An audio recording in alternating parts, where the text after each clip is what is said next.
Well, hello everybody. Welcome to LitRPG Audiobook Podcast.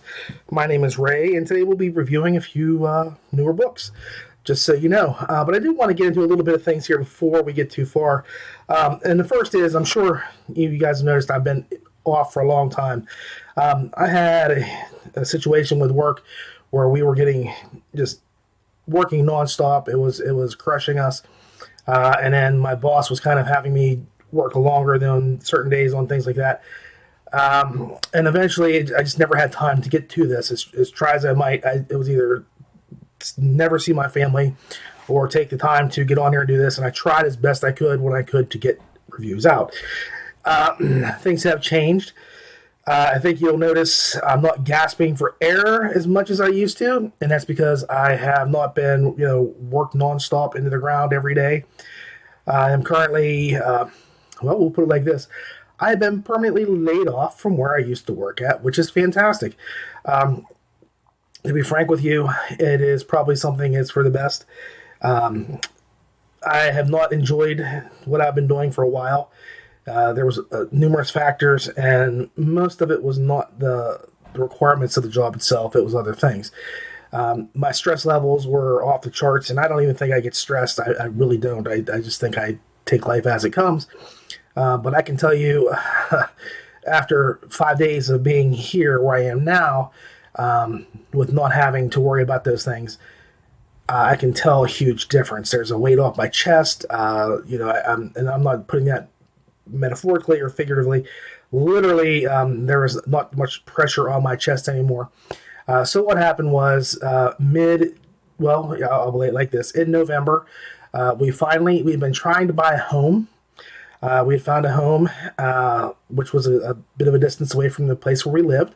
Not that far. It was 22 minutes and took me 17 minutes to drive it. So it would not have been a burden for me to drive to work every day. It was a 17-minute haul, one way or the other, if I just drove regularly. For my wife, it's about a half an hour drive because she drives very slowly and can't do twists and turns and hills and dales and that sort of thing.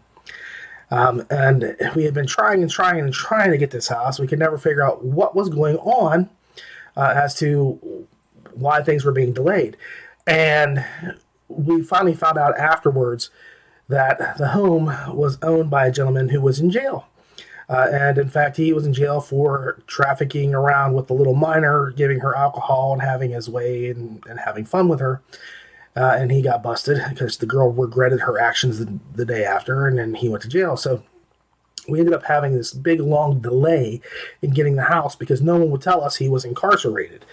And he's still incarcerated, but we finally had things situated. So as of November 1st, we had signed everything, and then it was the matter of moving.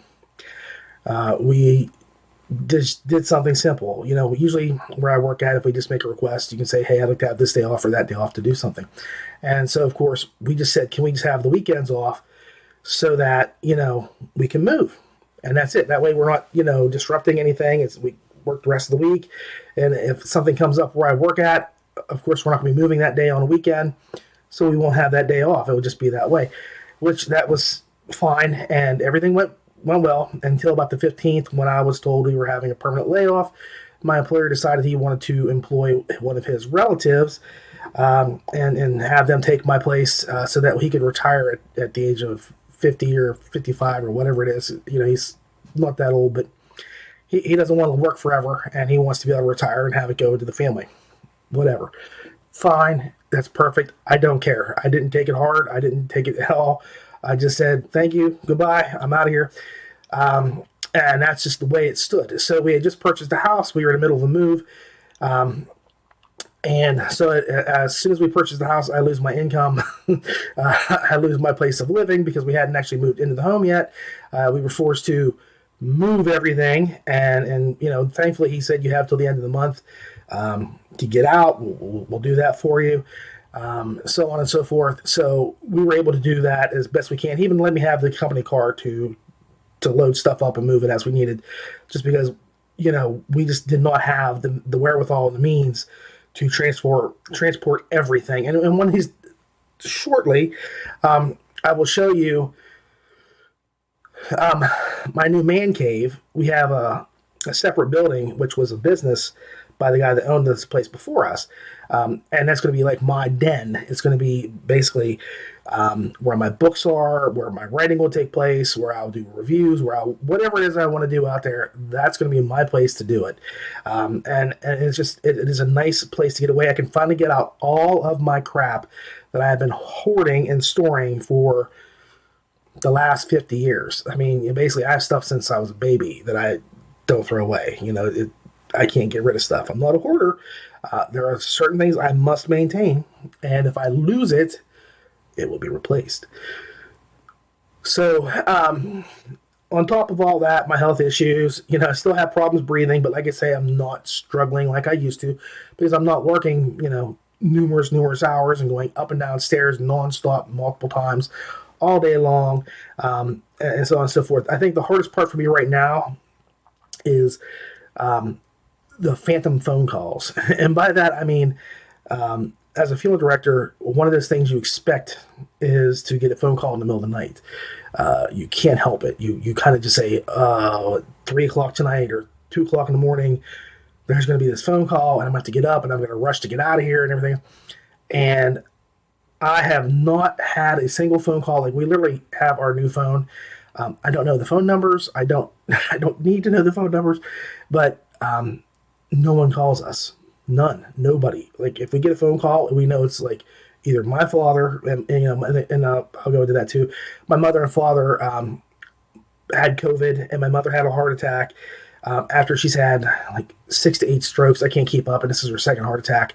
So she had a heart attack. They had the COVID event. My mother was then put into, and she's still into, a nursing home right now. She was going to go into hospice, but until she gets out of the nursing home, we can't do anything. There's no point in trying. She's got round-the-clock help, and she's under medical supervision, so hospice is not a necessity. So anyway, we get a phone call. I know it's my dad calling or my wife's parents calling because all my other kids, aside from my daughter, live with us. So there's 6 of us in the house, and the 7th is in Pennsylvania living on her own. So we had the move, the COVID, the heart attack, the job loss, the health issues. Everything was just a perfect storm in the month of November. I mean, you could not have gotten much more perfect unless I had a near-death experience. But it's worked out. I mean, I've taken this time that I have not been working to kind of reflect and recognize, what it is I need or what it is I want to do or how to do things. And that's where I'm kind of sad because also in November, my first novel came out, and it's not done really well. And I don't know if it's because it's a horror novel or if, whatever it is, it's just not like knocking down the charts. It's not knocking down walls. It's not breaking barriers. If you've read it, people have said they've really enjoyed it, but it's just one of those things where I think that horror is not like a huge thing for the LitRPG community. And I get that. I do. So I have other stuff that'll be coming out eventually, hopefully really soon, something else. But again, that was another disappointment. My wife said, well, at least we have the book money coming in. I said, we have no book money. There's nothing there. And so that kind of got her mad. Like, why would you write a book you knew wouldn't make money? Because horror doesn't sell. And I said, because I wanted to write the book. And it was something I thought was fun and it was enjoyable for me. And I'd hoped other people would enjoy it.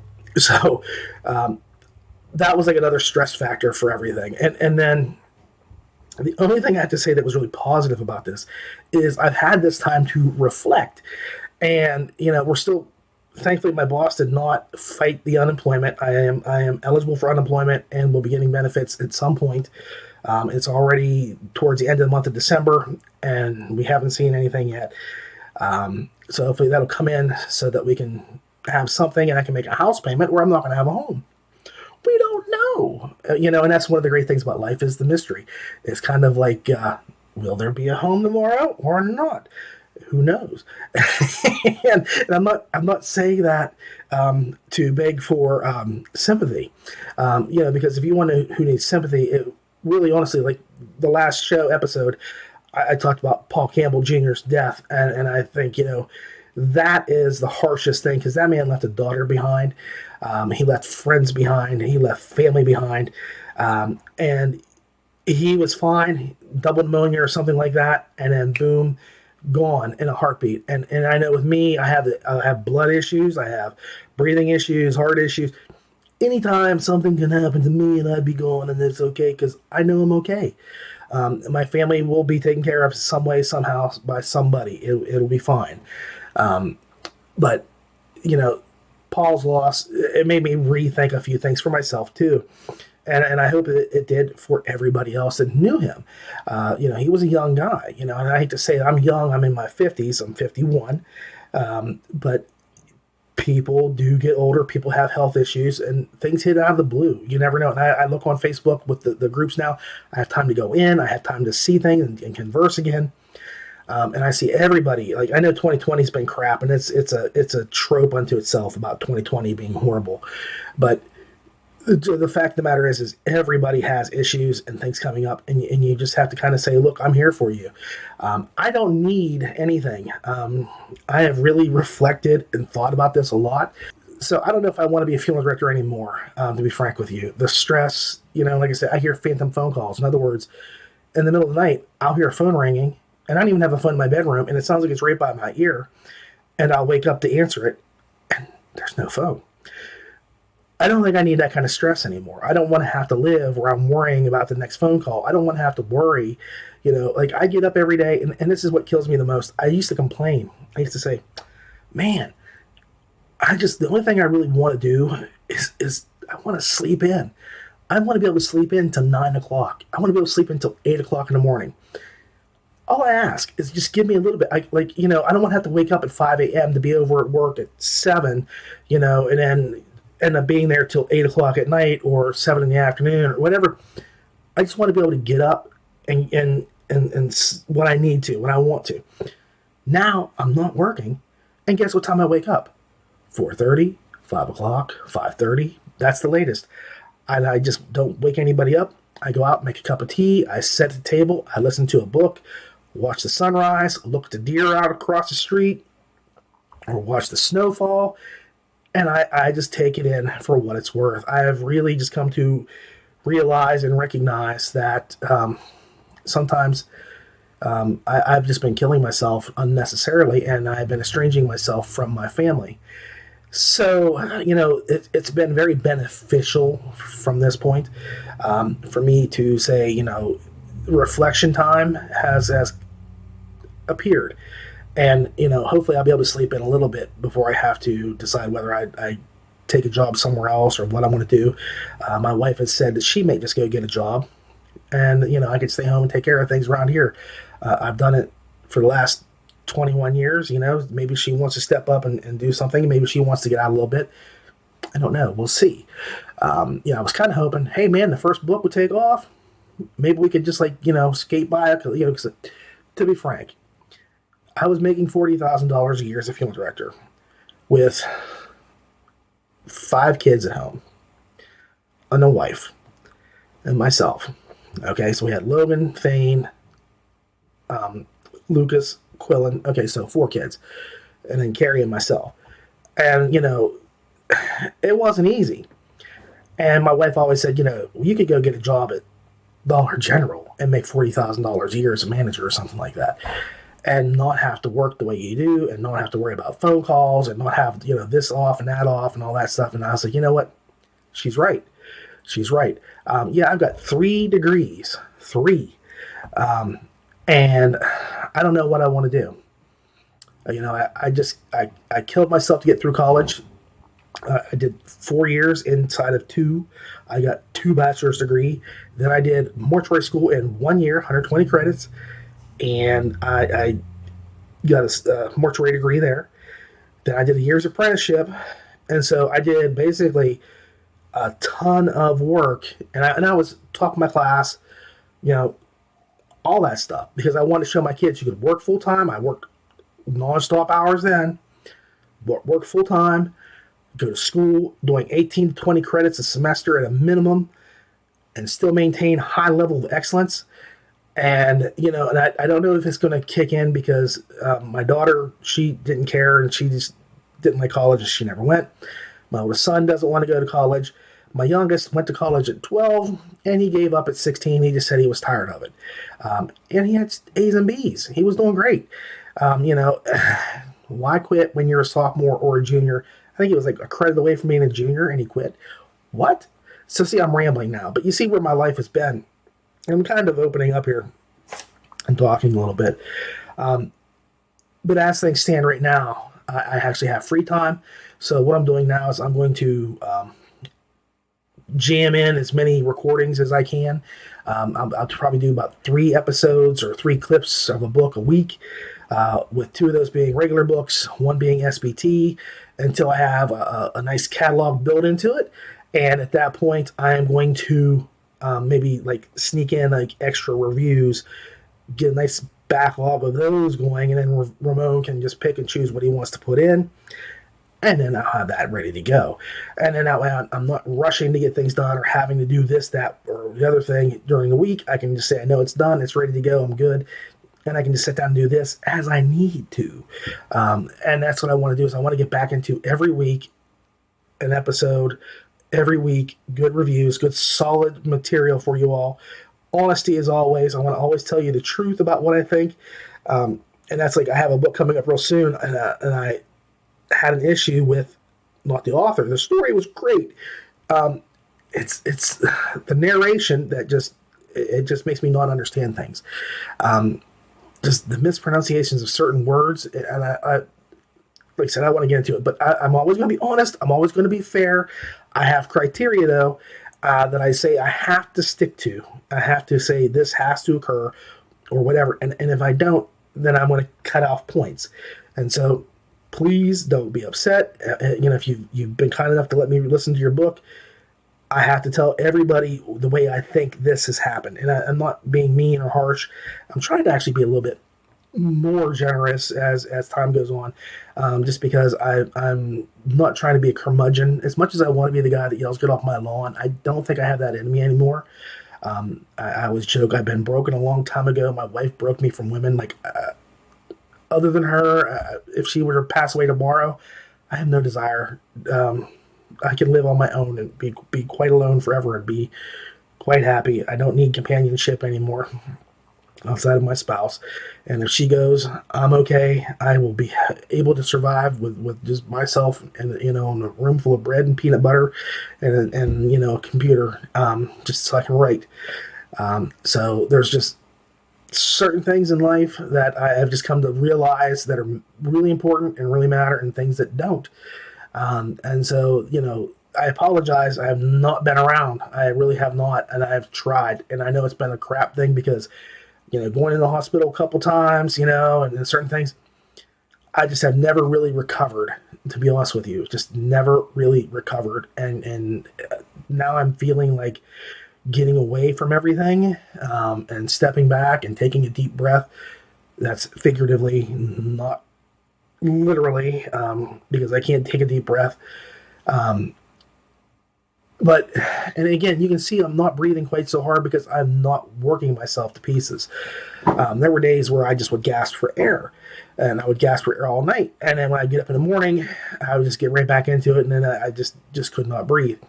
And it just always felt like I had a belt around my chest. Thankfully, I have a doctor's appointment here coming up in the next week, and I'll have more things tested. And they may actually be able to discover some stuff. So that's a bonus there too. So I'm getting a lot of things in my life straightened out that I've kind of had unspooling unwittingly or unwillingly for some time. And I don't want you to think that I've forgotten you all or that I'm being unfair to the community, because I love the LitRPG community. LitRPG is amazing, and it's one of those things that I stumbled into blindly. I had no idea it existed. And man, the minute I found it, I latched onto it like a remora, because it is one great big shark. It's a beast. And I'm a little fish that rides along with it. And I'm lucky to be able to be there and get the scraps that fall my way when they come. So that's where I'm at right now. So enough about me. But again, I try to keep you updated. I know it's not typical. I don't want to sound like that. I know Ramon has never sat down and had like this big open conversation, but that's him. This is me. I like to keep my cards on the table so everybody knows where I'm at, what's going on, and what I think. I have a tendency to just spout off anyway and tell you my mind one way or another. So this is just how I do things. And if you wanted to skip along, I should have said at the beginning, maybe I'll have a disclaimer. If you don't want to hear me ramble, skip to the next part, um, because I apologize. But again, I just want to make sure that you understand it. I love you guys. This community is amazing. And I just want to make sure that I'm still part of it. I'm still working this, and we're going to get right to it. So right now, we're going to get into the LitRPG Audiobook Podcast. Are you ready, cats and kittens? Because now is the time for us to enjoy a great book. All right, so we're going to do Altered Realms. This is part of the Ascension series, Book 1 by B.F. Rock River, narrated by Maximilian Breed, which is in the Altered Realms book series, with a book length of 21 hours and 26 minutes. So I'm going to do this a little bit differently now. I'm not going to let you listen to the clip to start off with. I'm going to put it in the middle so you can listen to something. So, I do this every so often, and I want you to listen, and I'll explain everything in a little bit. But for right now, I'm going to say BF, Rock River, is my new BF because he penned one hell of a tale. It's basically about an NPC who kind of gets glitched and rather unhappily becomes a player. Now, if you often wonder you would often wonder how NPCs would feel if they learned they were just background people in their world, and they learned the world was literally made for the players that inhabit it, or at least I ponder that. I don't know if you do or not, but I've thought about that a lot. I like that concept, that idea, like what if you realized you were nothing more than a background character? What if you realized, that nothing you did really mattered unless somebody important was around to make it matter? Like you're a pizza delivery guy, and there's nothing wrong with being a pizza delivery guy. You make donuts. There's nothing wrong with making donuts. But that's the only reason that you exist, is to make donuts or deliver pizza. And it doesn't even matter that you do that every single day. You get out and slog and live this crappy life. And unless a player comes along and orders a pizza or eats some donuts. And that's just a brief, fleeting moment because you don't always have players knocking down your door. That would be pretty terrifying. And that is what happens to poor Eli. Now, he is forced to become a player and struggles with that reality for most of the book. Now, Eli gets into it fairly often. He gets into fights, and he discovers that there's this blight that is destroying his world. So naturally, he has to do something and does everything in his power that he can to stop it. And I mean that. The fights are unrelenting, and they just run the gamut from standard fights to mental challenges, too. The world-building aspects were smashing and had a vibe of genuineness to it that I could easily visualize the places that Eli traveled in and even heard about. The one thing is there's this bit of irony to it, in that fact that Eli didn't like the Wolfkin people, and he literally becomes like this hybrid Wolfkin for his new race.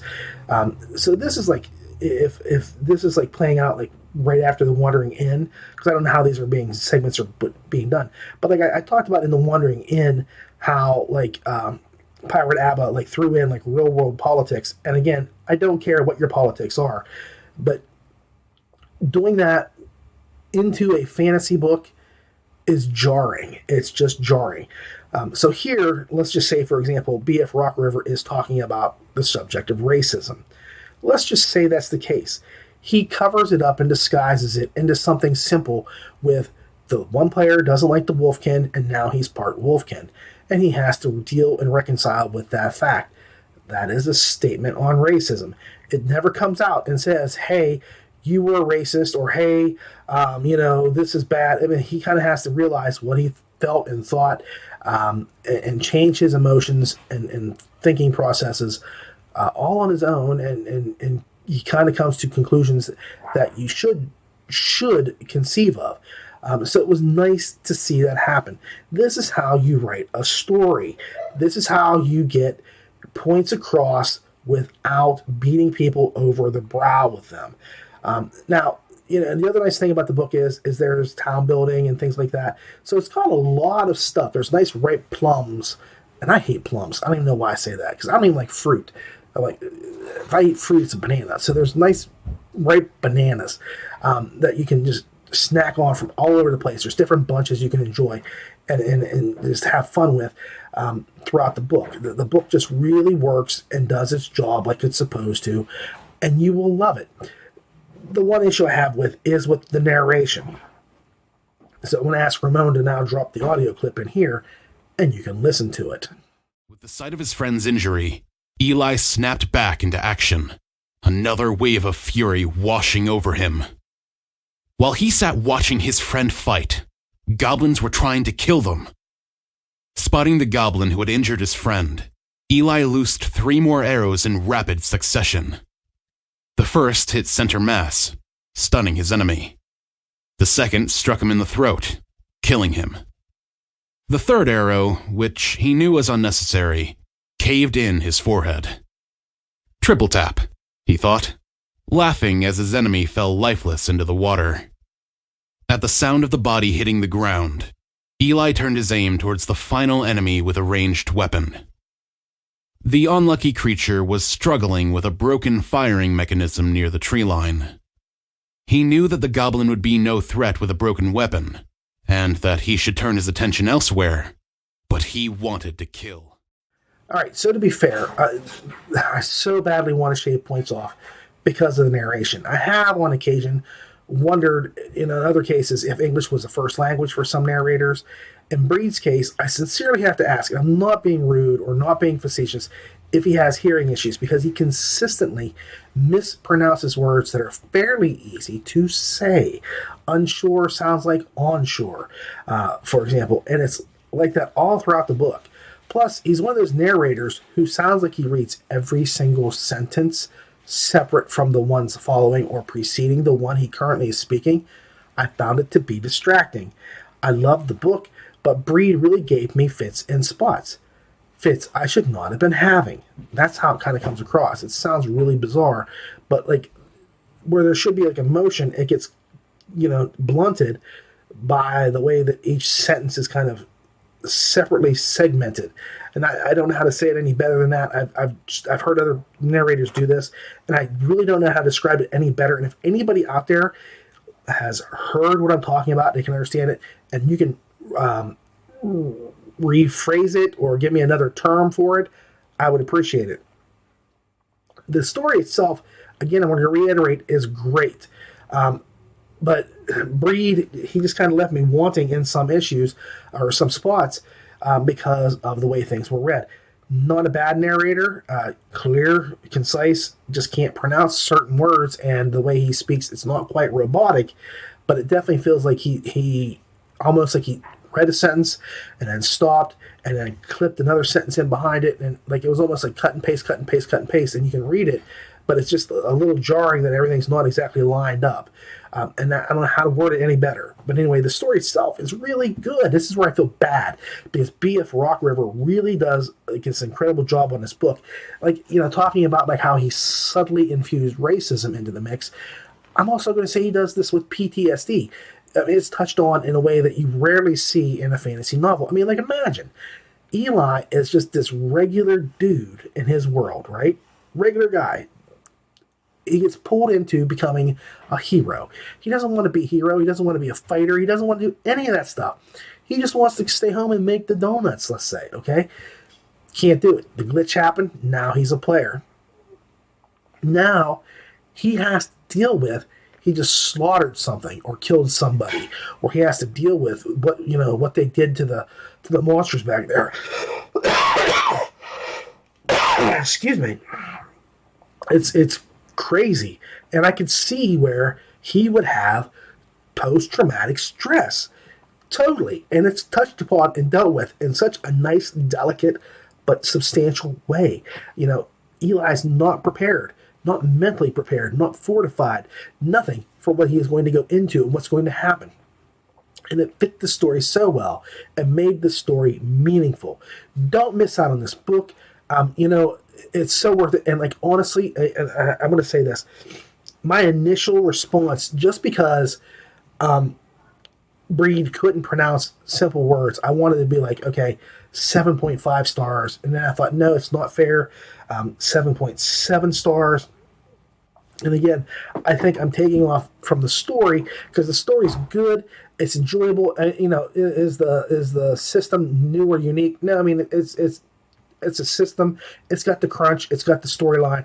Whatever it is you're looking for. But should I really penalize it? Because I didn't hate the breed that much. And to me, he's a medium level narrator. So should I crush BF Rock River's excellent story? No. And so I'm going to say 7.9 stars. It would have been like an 8.2 or 8.3, but I just could not believe like the way that he mispronounced simple stuff. And again, I don't know if he's got a hearing issue. If he does, then I'm sorry, and I can let that slide. I can deal with it. He's got some sort of challenge that he has to overcome, and he's doing so great. Then fantastic. But again, I don't think that's the case.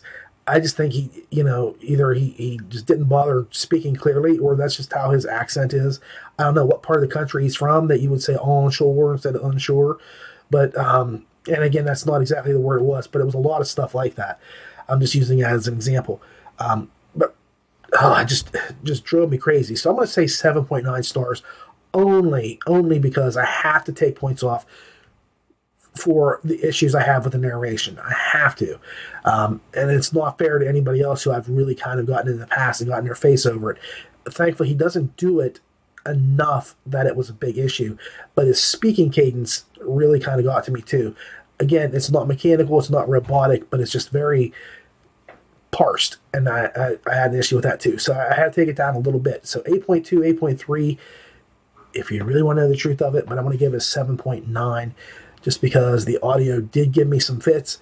And it's an audio book. And that's the primary thing. If it was a regular book, I would be okay with it 100%. It would be fantastic. But with this being the way it is, I got to say, and I got to be honest, the audio did give me some spazzy problems. So 7.9 stars. I'm sorry, BF. But again, I look forward to the next book. I think this is going to be a great series. Go out and knock it down because you are killing it. You are just killing it. Can't wait for book 2. Okay, I want to do something I don't think I've ever done before, and I want to do it twice here with Eric Ugland, just because he's so prolific, and I can't keep up, and I can't just do like one book and go from there. So what I'm going to do is I'm going to start off and do a 4-book review of a series because he just writes so fast. I can't do it like every other week of one of his books because it's not fair to other people. So anyway, this is going to be The Bad Guys, books 1 through 4, which will include Scamps and Scoundrels, Second Story Man, Skull and Thrones, and War of the Posers. This is written by Eric Ugland, narrated by Neil Helligers, and has a book length, if you take all 4 of them together, of roughly 40 and a half hours. Usually they're under 9 and closer to 8, but it can be anywhere between 8 and 9 hours per book, so it's not too bad. Guidelines, but those were the critical rules. Next bedroom was the same story, more or less. Young girl, pink 4-post bed with a full Barbie Dreamhouse Village along her wall. I closed that door too. The third bedroom was the guest room, empty, and nothing of value inside. I checked. Not even a Bible in the nightstand. So it was on to the main event. Master. This particular master bedroom was one of those where half the second floor was devoted to the master suite. Double doors led down a hallway into a sitting area. There was a king-size bed in the sleeping area, and a woman laid there, pretty much passed out. She had a dark blue face mask over her eyes, and there were brilliant orange earplugs in her ears. I laughed. This was definitely the best-case scenario for me. The only thing better would be someone hopped up on Ambien, or my father passed out drunk by 8 p.m. nightly, sometimes earlier. All right, so Eric Ugland writes one of my favorite series, The Good Guys, and I actually was afraid to step into his secondary series based in the very same world, which is called the Bad Guys series. You know, to be honest, I had been told that it wasn't as good as the Good Guys series. No pun intended with that, the Bad Guys not being as good. And that I was very disappointed, and so I kind of stayed away. But, I love Ugland's style. I love his characters. The Good Guy series is so phenomenal. I just said, you know what? I can't stay away. My curiosity got to me. I didn't hear a lot for a while there about the Bad Guys. In fact, usually when I see anything mentioned about Ugland, it's always invariably online. It's about the Good Guys. I don't ever see somebody say, man, your Bad Guy series is tearing it up. Man, what's going on with this next book? I hear all the time, love the good guys, love the good guys, love the good guys, not so much the bad guys. So again, it was one of those things that, like, there was that initial gossip, and then I didn't see a lot of stuff about it, and I was like, man, I don't understand that, because I love Uglin's style and his writing so much that after a while I decided to give the series a go. And I figured, what could it hurt? Really, what could it hurt? That I wouldn't like the Good Guy series because of it? No, not at all. I would always love the Good Guy series. So, what could it hurt? The answer turned out to be nothing. That's right, nothing. I loved it. I really do.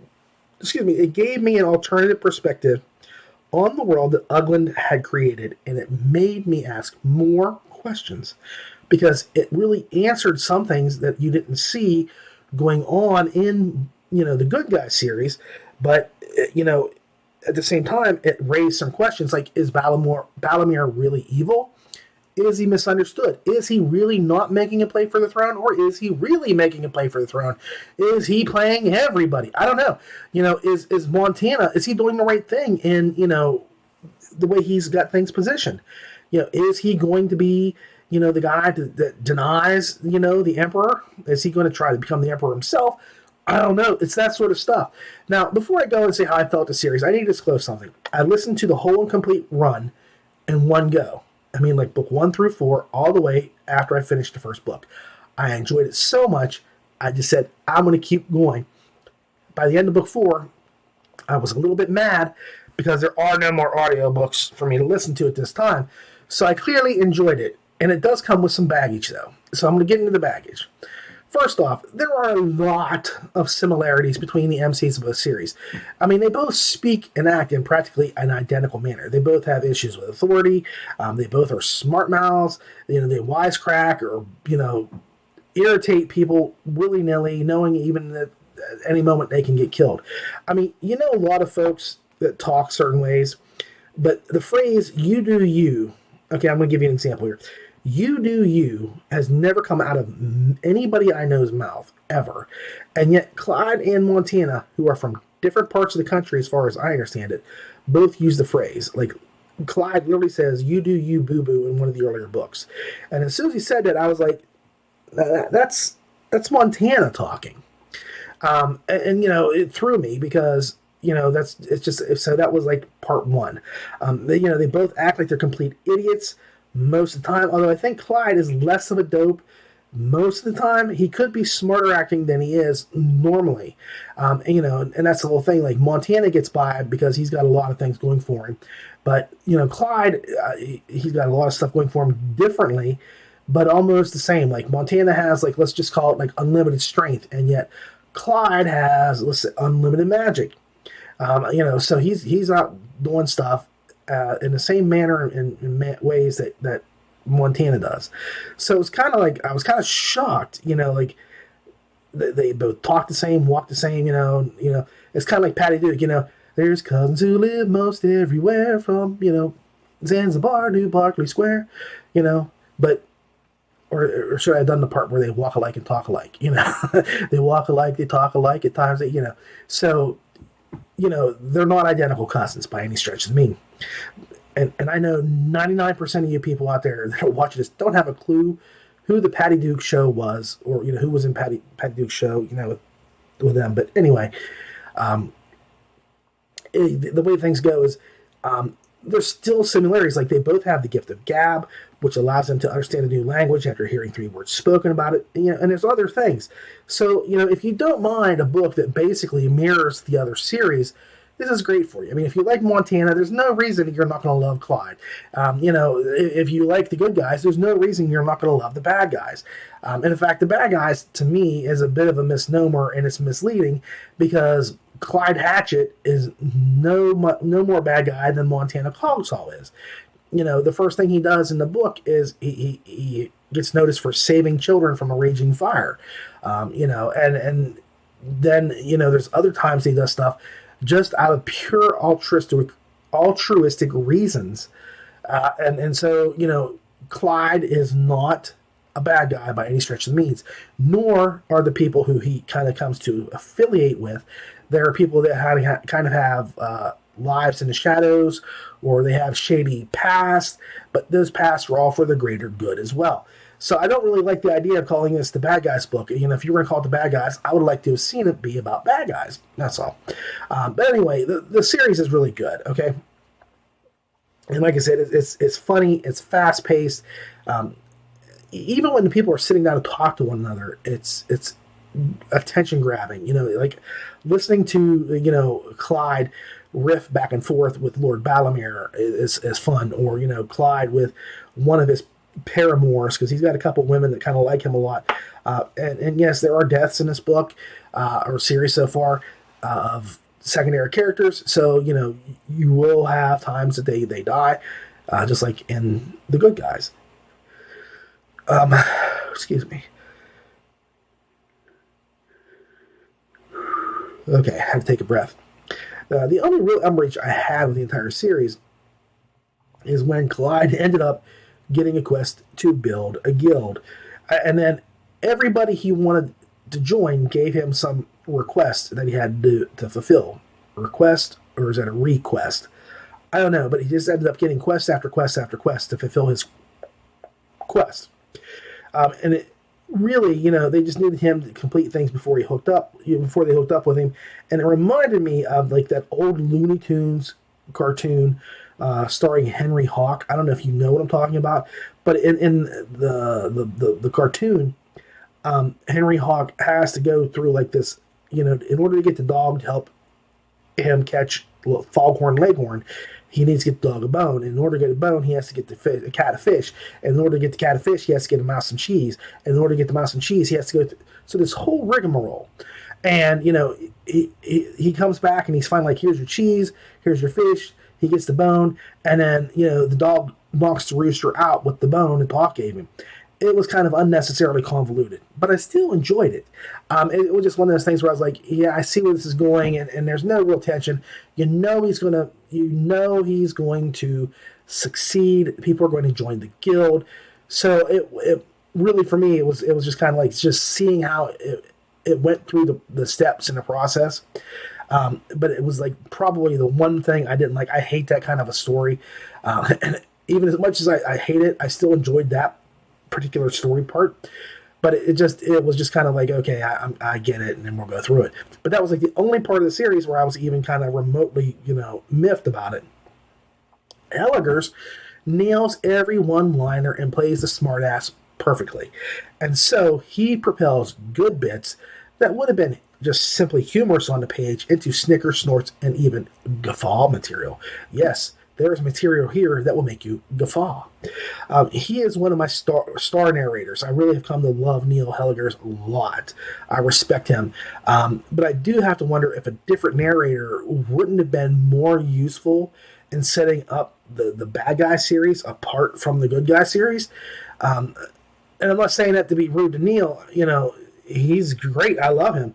But, it would have set it apart a little bit, and you said, okay, it doesn't just sound like Montana's standing in, where Clyde is right now. But I'm glad that there wasn't, because Helliger's just kills this book, this series. He's just amazing. So I'm glad there wasn't somebody else that kind of stepped into that role, or that, Ugland kind of considered somebody else possibly. As much as I carp about that, they really they go so well together. They have this great relationship from word to page and to words spoken. And that's not something you see all the time. I know I've heard Neil talk through many a series, and I really feel like he and Ugland mesh so much better than most other, writer, narrator, collaborations or collaborators.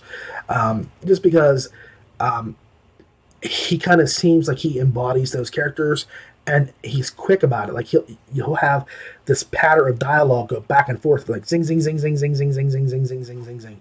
And it's so great to hear. And he does it. So again, I can't complain. I just wish Clyde wasn't so quick to mouth off and annoy people in power, just like Montana Cogsaw. And a few other things that are like a Venn diagram laid out over that. That really brings them together. But it's just the way it is. So overall, otherwise my score would have been much higher. But again, I have to say it's like an 8.1 for the series so far. And that's because there were a little bit ups and downs going through it. But I tell you, the one thing I really have to respect is Ugland always seems to leave you wanting more. And that's the best way to be when it comes to a writer. Leave them wanting more, and people will come back for more. And I think the reason why this works so much better doing it like this 1 through 4 is just because I can tell you book 1, I loved it, book 2, I loved it, book 3, I loved it, book 4, I loved it. And that's great, but all I'm going to do is kind of update, because I'm going to say the same thing about Neil as I said in book 1, book 2, book 3, book 4. So I thought this was the smartest way to do it. And I'm going to do the same thing with the Good Guy series. And if I had something else, like another series that would do that, they came out like boom, boom, boom, boom, boom, like 4 books in a year, I would probably break it up like that too, or I should say put it together, because it makes more sense to do it that way than just kind of come out and repeat everything every single time. So like I say, 8.1 stars, and that's what I'm going to give it. Okay. But I really recommend this series. I enjoy it so much. Well, like I said, I'm going to be kind of condensing and compiling and compositing and doing a couple things with the Ugland series. So this is my mashup of the Good Guy series. This will be books 5 through 9, okay?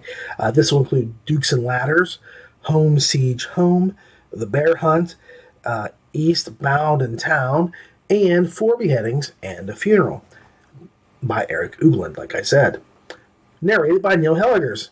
It has a book length completely of all 4 books there, 5 books, roughly 44 hours. We walked in quiet, with his people following at a discreet distance. As soon as we disappeared into the mountain, I could hear the reunion resume. The dwarf beside me, Harmit, looked at the stonework with an experienced eye. He even nodded at the door. I didn't bother to close the vault door. That seemed a bit, aggressive. Instead, I turned around and leaned against one of the empty shelves. "Let's talk," I said. "Stonework done by magic, I see," he said. "It is. Is that what we're talking about?" "No," he said. "But I find it interesting you chose to take me here. You think all dwarves like to be underground, in mountains?" It hadn't even entered my mind, but now I'm curious, do you? "Tell me first why you chose this room to meet." "Because it's the only finished private-ish spot I've got, okay?" His eyes went wide, then crinkled as a big smile spread across his broad face. All right, so I know you realize this is kind of a cheat for me, because I did this with Ugland's Bad Guy series, and the way I look at this is all just really just kind of one long book. Each one flows right into the other and takes off like a cat running with its tail on fire. Plus, Ugland releases tons of books a year, and it isn't fair for me to just jam him in there every couple of episodes of the podcast. So this way I can tell you about the series without shorting any of the others or stuff that's going on. So if you don't like it like this, suck it. Anyway, I'm going to talk about Neil Helligers first, okay? I think he is a prime example of a narrator who gets his author. And this is so essential. Authors can write the greatest story ever told, and if the narrator comes in and doesn't really get the storyline, it ain't helping. And in this case, Helligers does. He gets it. He has the patter and the cadence for Ugland's jokes down to a science. And while Neil is good in other series, he really shines here like a supernova. Okay? It is a perfect symbiosis that you rarely see in audiobooks. I often point out that some narrators own their characters, but Neil owns this series because he plays Cogtal the same as he plays the guy's Hearth characters. And then everything in there along the way, he just embodies that world. Books 5 through 9 simply follow our good guy, Montana Cogtal, as he does everything he can do to improve his holding as his enemies creep in. Some are external, such as from other countries, and some are internal as he faces them. But he faces them all with the same dopey optimism that we love to see him pull off. For me, the only real hiccup in the series was Bear Hunt, which was a bit of a slow point for me. Bear Hunt just didn't seem to work as solidly as it should have or could have until the end. The very end of the book really kind of picked back up for me. Otherwise, it just kind of meandered through. So it was kind of a meh point from pacing. But as it stands, Cogsall continues to improve himself, gain allies and enemies, and he builds his burgeoning forest home into what could become a capital city for the Empire, maybe, or maybe just like a really good stronghold for the Empire. I don't know, because I'm now reading the Bad Guy series, and I can see there's other things afoot that are taking place that may or may not influence what happens to Montana.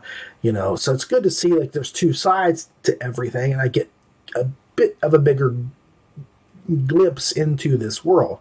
I could take a third series from Ugland at this point, called The Neutral Guys, where, just some average people just try not to get involved and just kind of have things happen to them by happenstance. I think he'd be great at that too.